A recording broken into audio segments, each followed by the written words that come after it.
নিজৰ কৰ্তব্য আৰু দায়িত্বখিনি পালন কৰি আচলতে আমি সকলো এইদৰে আগুৱাই গৈ থাকিব লাগে আৰু তেনেদৰেই ঈশ্বৰক লগত লৈহে কিন্তু আমি সেইখিনি সুকলমে পাৰ কৰি যাব পাৰিম। গতিকে কালি কৃষ্ণ জন্মাষ্টমীৰ কামখিনি ধুনীয়াকৈ পাৰ হৈ গ'ল আৰু আজি ৰাতিপুৱা আৰম্ভ হ'ল এয়া মন্দিৰভাগৰ পুনৰ প্ৰতিষ্ঠাৰ কাম। আৰু পুনৰ প্ৰতিষ্ঠাৰ কামৰ কাৰণে এজন পুৰোহিতকক মাটি প্ৰাৰ্থী অনা হৈছে।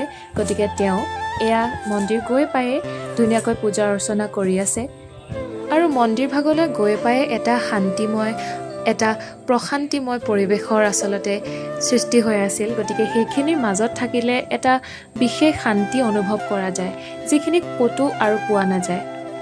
বৰ্তমান সময়ত যান্ত্ৰিকতাৰ প্ৰতি আমি ইমানেই আকৰ্ষিত হৈ গৈ আছোঁ, এইখিনি আচলতে আমাৰ পৰা বহুত দূৰত ক'ৰবাত নহয় ক'ৰবাত আমি এৰাই চলিছোঁ।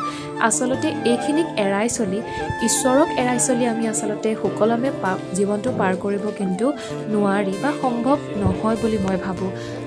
কাৰণ আমি হাজাৰ আৰ্থিকভাৱে সবল হ'লেও, হাজাৰ আমি ভাল কাম কৰিলেও শেষত কিন্তু বা যিকোনো বেয়া কামেই হওক ভাল কামেই হওক, যিকোনো ধৰণৰ কামৰ শেষত কিন্তু আমি ঈশ্বৰকে চিন্তা কৰোঁ।